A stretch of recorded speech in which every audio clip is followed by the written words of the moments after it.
Yo, what's up guys? Today we're going to be talking, as I teased in the last video, about learning from your losses and mistakes. And what it basically boils down to is getting benchmarks. So in this video I'll be talking about where to get benchmarks from, how to get benchmarks, how to implement them in your gameplay, how to analyze replays with benchmarks in mind, and in general how to implement that and this knowledge into your practice routine. Of course, before we start, I want to give a quick shout out to my Twitch. I stream every day 5 p.m. to 10:30 p.m. CST. So if you've got any questions about this video in particular, Starcraft related or non-Starcraft related, feel free to come in and hang out. So to recall real quick, last video we talked about scouting, and in particular we talked about losing and winning conditions. And I mentioned that losing conditions basically are one of the more important things to look out for in your gameplays because, well, they make you lose games. However, I also mentioned that like in 90% of your games you lose because of your mechanics. And together with the fact that almost no one below 6.5k knows what they're doing in the slightest, how are you actually supposed to learn from your replays and learn which losing conditions are important? And the answer to that question is it's benchmarks. It's simple as that. It's benchmarks. Benchmarks help you get a through line through your gameplay, through your game, be it as a complete beginner not knowing anything about the game, or as a diamond trying to get to that next level. Setting yourself benchmarks to it is super helpful, be it setting a prop count you want to hit at a certain point in time, setting tech you want to hit, setting a nexus, setting even a complete timing push copied from a pro is extremely helpful and important, because what it does is it simplifies the game, and it basically makes you able to improve at the game completely independent or almost completely independent from what your opponent is doing. And with a game as sandboxy in nature as Starcraft, that is just extremely helpful. The question then of course becomes where to actually get those benchmarks from and where to actually start with them. So I'm gonna give you a quick list of ways you can get them. And I want to start with the best method first, and the best method hands down is getting a good coach to teach you and to coach you. There's a difference. That's very important. Most people don't understand that, but there's a difference between coaching and teaching. I might have to do a video on that at some point. A good coach will help you basically find the build order and the strategy of your dreams, and most likely already has benchmarks ready for you to go for and to try to aim for. On top of that, they can personalize the types of benchmarks to your skill level or to your liking. So for example, when you're a silver player, you're getting different lower benchmarks than, for example, a diamond player with a good coach. With that, the coach basically takes away all of the work you have to do in searching for the right build order and searching for the things you have to focus on, because still Starcraft is a very complex game, and while the idea of benchmarks is to simplify that down and to find the most important things, actually finding those most important things to look at for your skill level is tricky. Right after coaching, I would say pro streams are the next best thing you can go for, especially pro streams that commentate a lot. With streamers that commentate a lot, of course, the biggest advantage is that they're actually gonna hopefully explain their thought process. And if you're super lucky, you can even go into their chat and ask questions about why they're doing thing X, why they're doing thing Y.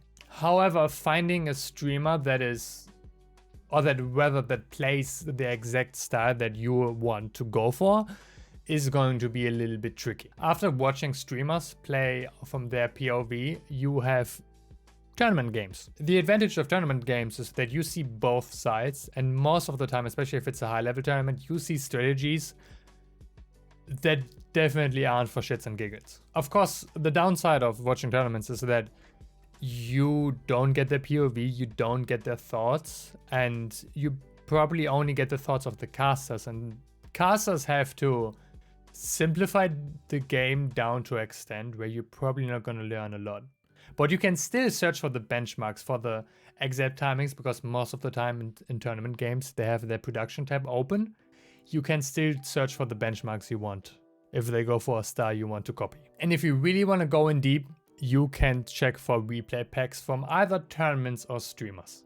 A lot of tournaments offer replay packs right after the tournament has finished, and a lot of streamers upload regularly their replay packs to their Twitch subscribers, me included. And if they are especially good streamers, they may be even naming their replays, so you can find out the build order, the style, the matchup real quickly. So with replays, the biggest advantage is the amount of control you have over what you want to find out. You can check out the prop count, you can check out the timings, you can move back in the replay to find out the exact benchmark they're hitting, and it's just amazing having this kind of control. Of course, the downside with that is that there's no one to guide you through the replay. There's no one to explain to you what kind of benchmarks are important, so you might write down either too little or too much. So now the question becomes, after talking about where to get those benchmarks from, let's talk about what benchmarks actually are the important ones. As I already mentioned, I do think that completely depends on what your current skill level is. The lower you are, the less things you should worry about. For example, if you're just starting out, the main thing you should check out is how many probes the pro players have at what points in the game. Because if you think back to my resource video, if you don't have probes, you have less resources, so you can build less shit. So that's always the main thing you want to look out for. Before we continue to the next few things that you want to benchmark out, after pro production, the main thing, and I made a video on this for your Protoss players out there, is to get an opening that is solid. There are only two main ways to open up as a Protoss player, for example. And that shit has to be down. So the next step after prop benchmarks would be getting the benchmarks for an opening. Because after all, if you don't, you're just gonna end up handicapping yourself for no reason, no matter what kind of style you wanna go for. If you get the worker production down, then if you think back to the where to spend those resources video, we've got three more pillars. We've got the economy with the props, we got the tech, we got the production, and we got the army. And that means the next core benchmark would be, depending on what kind of tech you're going for, when is that tech going down? For example, if you're going for a Blink Stalker style, when is the Twilight going down and when is the Blink going down? Similarly, if you're trying to go for early gateway push, the question is, when do those gateways go down? So you want to look at the build order or the style you choose and check out the main core thing that style needs. A Blink style needs Blink. Heavy gateway units need a lot of gateways. Colossi need a robo. So you want to have like one of those benchmarks. These I would describe as the core benchmarks in your gameplay. For example, if you're going for a 1 gate fast expand versus Zerg, that third adept you're building, if you forget it for 5 seconds, 10 seconds, 15 seconds, that won't be a problem unless they do something that might punish that, which is very unlikely. However, if you go for adept timing and you forget your glaives by like 20 seconds, that's a big problem.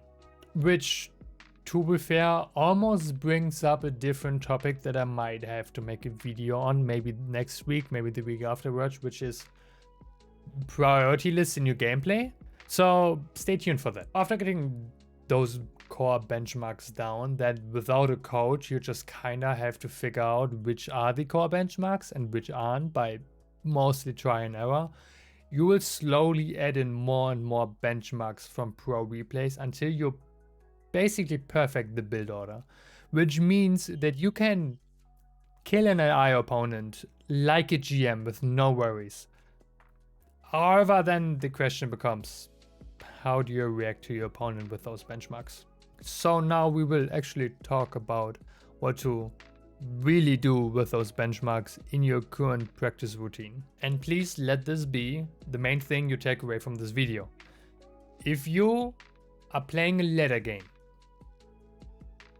and you lose, there are two things that might be the case that you want to keep in mind. Number one, you lost the game. You go into your replay, you check if you hit the benchmarks, and you hit the benchmarks. Well, in that case, there was a losing condition you should have scouted earlier, and you probably would have had to vary up the build order, which is fair enough. You learned something new. But if you didn't hit those benchmarks, and trust me, until you're mid-GM, you don't. If you most of the time you don't. if you didn't hit those benchmarks, then what the main thing to take away from that replay is, oh shit, I should have hit those benchmarks and then I would have won the game.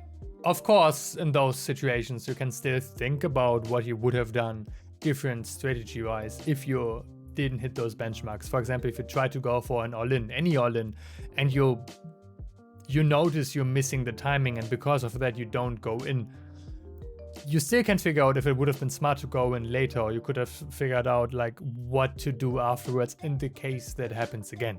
It is, however, super important to keep in mind that in those cases the knowledge you gain is strictly anecdotal. Like, it depends on so many factors that are outside of the benchmarks. For example, what your opponent might be doing, because if you go for a quick third after you botched your 2 base all-in and you die, it might have been because your opponent was trying to all-in you no matter what, you know?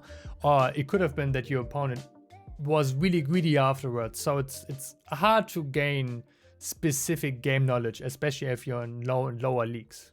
So treat the information you gain from replays where you don't hit your benchmarks as nice to have, but don't let them stay in place for too long, because there's a high chance that if you gain more MMR and you go higher up the ranks, that it just won't be applicable anymore. So yeah, that was honestly the video. I hope this will help you guys in setting out a more efficient practice routine for your later sessions with hitting those benchmarks.